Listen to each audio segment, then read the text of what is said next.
Olá, sejam bem-vindos à aula de metodologia científica. O tema da aula de hoje é a ética e a metodologia científica. Nós começamos conversando um pouquinho sobre o que é a pesquisa científica, o que é ser um pesquisador nos dias de hoje. Então, a pesquisa científica sempre vai ter sua origem numa pergunta, numa questão que a gente vai buscar essa resposta e essa resposta nos leva ao conhecimento científico. Então, o que é pesquisar hoje? A gente parte de uma observação do nosso contexto, da nossa sociedade, e a partir dali a gente busca situações que precisam ser estudadas, precisam ser analisadas e buscado uma solução para aquela situação, para aquele fato que nós observamos. Então, esse questionamento nós vamos buscar respostas aonde? No meio literário, em produções já disponibilizadas na internet, em dissertações de mestrado, teses de doutorado, livros publicados, artigos de periódicos e, além disso, a pesquisa de campo. Então, podemos ir fazer uma entrevista, aplicar um questionário, observações, e isso vai nos dar o respaldo para chegar a uma resposta, chegar a uma conclusão a respeito desse fato que estamos analisando. Temos as principais fases da pesquisa. Quais são? É o planejamento, a execução e a divulgação. O que é o planejamento? O planejamento é quando a gente vai pensar, primeiro, o que vamos pesquisar, qual vai ser o objeto, qual vai ser o foco do nosso estudo.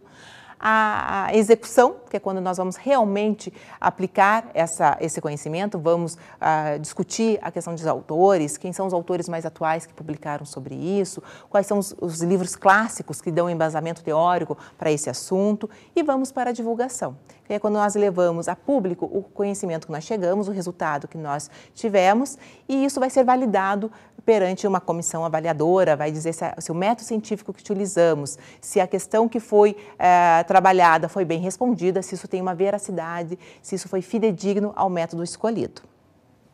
O trabalho acadêmico. Qual é a diferença que existe entre o trabalho acadêmico e o trabalho científico? Vocês podem me perguntar, professora, nós já fizemos vários trabalhos no decorrer do nosso período na escola, na graduação, na pós-graduação. Que diferença existe entre o trabalho acadêmico e o trabalho científico? Nós vamos dizer o seguinte, que o trabalho acadêmico, ele tem sua importância, ele tem seu significado, nós aprendemos, mas são pesquisas mais simples que nós fizemos. Nós provavelmente pedimos para que vocês buscassem conceitos, definições, exemplificações de alguma teoria que estávamos trabalhando. O trabalho científico já vai exigir de nós a escolha de um método científico para embasar o nosso estudo. Aí está a diferença. Em relação à pergunta, precisamos pensar que tipo de pergunta vamos formular. Então, ela não pode ser uma pergunta simples, que uma simples consulta a livros, a algum artigo da internet, eu já tenho essa resposta.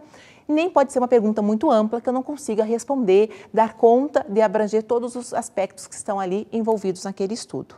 Então, a elaboração dessa pergunta me ajuda muito a saber que caminhos percorrer para finalizar esse trabalho, seja ele uma monografia, uma dissertação, um artigo científico. Tá? Então, está aí a principal diferença entre os trabalhos acadêmicos e a pesquisa científica.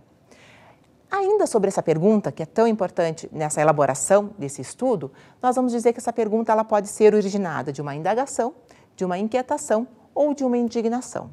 Indagação, a gente quer entender o porquê. O que é isso? Por que é feito dessa forma? Por que tem essa consequência? A indignação é quando a gente já tem uma situação que já está padronizada, mas que a gente acha que essa solução já está obsoleta, não atende mais às necessidades dos dias atuais. E uma inquietação quando você vem propor uma nova solução, uma nova teoria, um novo conhecimento, isso vai ser desenvolvido, vai ser estudado.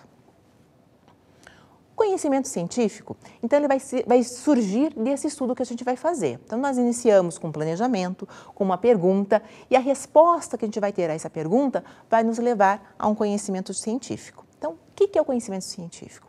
Ele tem como origem o conhecimento do senso comum, esse conhecimento que é de todos nós, que nós temos no dia a dia, que nos é passado de geração a geração, que nós temos acesso a esse conhecimento de forma assistemática. Quer dizer, você está ali conversando, de repente alguém te dá uma informação, te explica alguma coisa, mas você não tem essa fundamentação, não tem essa criticidade para dizer realmente isso está certo, isso tem algum fundamento teórico.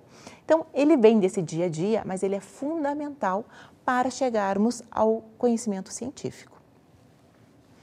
que acontece então? Então, nós estamos nesse senso comum, nessas opiniões de pessoas que não estudaram, não se aprofundaram em relação a isso, mas que de alguma forma nos convencem que esse conhecimento é válido, né? Então, ele é fragmentado, ele é impreciso, mas que de alguma forma nós achamos válido.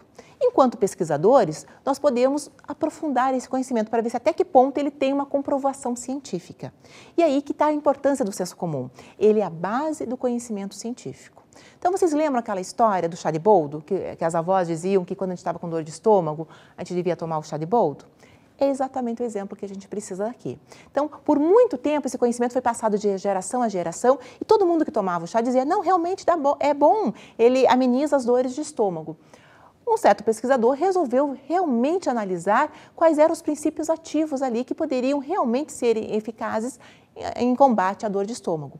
Hoje, esse conhecimento não é mais de senso comum, ele já é um conhecimento científico, ele já foi comprovado os princípios ativos do boldo para realmente sanar a dor de estômago. Então, está aí a importância do senso comum para a construção do conhecimento científico.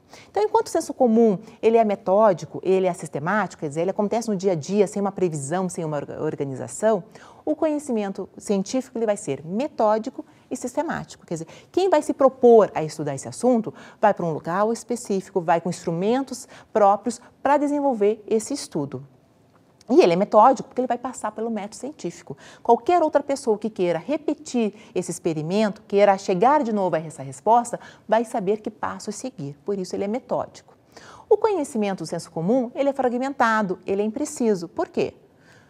Ele é fragmentado e impreciso porque ele surge do dia a dia. Nunca ninguém foi além e perguntou, mas por quê? Você tem razão disso? Quem te explicou que isso realmente é verdade? O conhecimento científico, ao contrário, vai ter todos os argumentos teóricos que vão embasar esse estudo, vai te dizer por que você chegou aqui, como chegou, que passos você seguiu para ter esse resultado. O conhecimento científico, porém, nunca vai ser finito. Ele não tem uma última resposta. Ele vai ser sempre o mais próximo possível da verdade. Mas como o conhecimento está em constante evolução, nós não vamos dizer que essa é a última posição, a última informação que temos a respeito desse assunto. A gente sempre vai dizer que hoje a resposta mais próxima que temos à verdade é essa. Mas sabemos que daqui a um mês, daqui a um ano, de repente essa teoria já foi atualizada, já foi inovada, porque temos cada vez mais a produção de novos conhecimentos, com a utilização das tecnologias, e esse avanço está numa velocidade incrível.